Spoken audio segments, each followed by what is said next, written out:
Senator is recognized without objection. Thank you, Madam President. A Republican candidate in California by the name of Errol Weber lost his race for Congress by 72 points. And yet he is not conceding that he has lost. He says, I'm going to the Los Angeles County Registrar's office to audit the vote counting procedures. I will not concede every legal vote needs to be counted.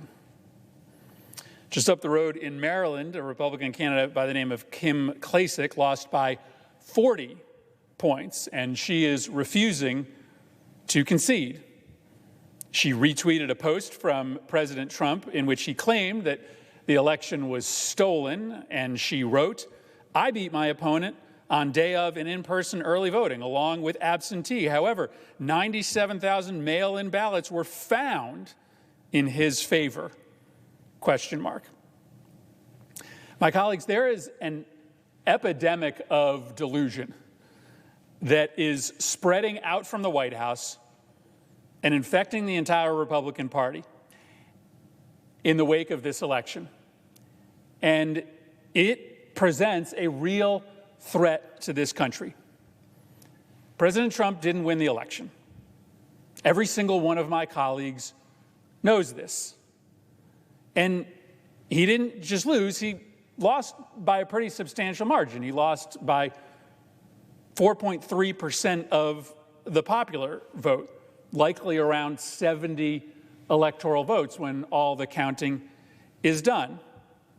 And while the results haven't been certified yet, this isn't the election in 2000. There aren't any hanging chads. We're not arguing about 500 votes here or there. In Michigan, the margin today is 148,000. In Nevada, the margin is 36,000. In Pennsylvania, it's 47,000. In Wisconsin, it's 20,000. In Georgia, it's 12,000. In Arizona, it's 14,000. Thousands and thousands of votes are these margins. Now, Hillary Clinton in 2016 lost by less than the president did in Pennsylvania and Michigan, and by about the same amount in Wisconsin. And she conceded the day after the election. Now, this is important, and I think that we need to talk about it here because it has real consequences for democracy and for national security. Why hasn't the president conceded? Now, it's not because there was voter fraud or because the election was stolen from him. We are a week out, and the president is still desperately searching for evidence of fraud. He won't find it because it doesn't exist. It doesn't exist in Pennsylvania or Michigan or Wisconsin or Georgia. The president has empowered the Department of Justice to now go out and launch investigations of voter fraud, despite a longstanding precedent for the DOJ to stay out of elections if their actions could be determinative. But the president is so desperate to now fill in his mythology, his narrative, with facts that he doesn't have, that he's sending the DOJ on this massive national fishing expedition. He hasn't conceded, not because there is fraud, there hasn't been. He's not conceding because he believes that there's a chance he can remain as president without having won the election, so long as congressional Republicans are willing to stick with him step by step by step. And so far, there is no evidence that congressional Republicans are ever going to step away from President Trump's delusional assault on democracy. Senator McConnell said this week that the president is, quote, within his rights to fight the election. That is, of course, true. The president can keep filing frivolous legal challenges if he wants. We're not going to stop him from doing that. But just because he has the right to mount these legal challenges, that doesn't mean that Republicans here have to support him in those efforts if they contravene the interests of democracy and the interests of a smooth transition of power. Today, Republicans support the president's refusal to concede. They support his lawsuits. They call on election officials, most recently in Georgia, who refused to bend their knee to Trump to resign. And they endorse the president's decision to refuse to begin the transition.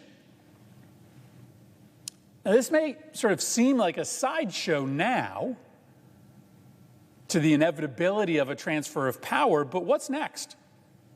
What if President Trump asks Republicans here to contest the selection of electors? What if he gets the message from Republicans in Congress that if you're willing to support all of the steps he has taken since Tuesday, that you will continue to support his efforts to try to remain in office despite losing both the popular vote and the Electoral College? That's within his rights to ask you to support a contest of electors, but will you do it? And what so far has we seen to suggest that there is an end to your decision to put your allegiance to this president above an allegiance to the country? The Secretary of State was asked today if he thought there would be a smooth transition of power from President Trump to the winner of the election, Vice President and President-elect Biden. And Secretary Pompeo said there will be a smooth transition to a second Trump administration. Listen, these guys aren't playing. This isn't just for show. They are going to keep pushing the bounds of democracy until somebody stops them. It's logical to ask, if Republicans have been willing to support every conspiracy that the president has engaged in over the last week, then why wouldn't they support the next set of attacks on democracy that this president engages in? How far are Republicans willing to go in their attacks against the decision of voters? Now, for the president, there's really no downside to what he is doing right now. Either he steals the election or he grows his political power. Because we learned in the last 24 hours that the president is raising money today online from his supporters, not for a fund that is designed to strictly finance a recount effort, but for a new political action committee that he has established that will fund his political efforts over the next 4 years. The button you click may give you the idea that you are supporting the president's recount, but in fact, you are helping him to amass resources that will allow him to be a major political presence for the next 4 years. And so either the president is successful in continuing this assault on the transition of power, or he's able to amass resources that help him into the future. There's no downside for the president. There's a big downside for the rest of us.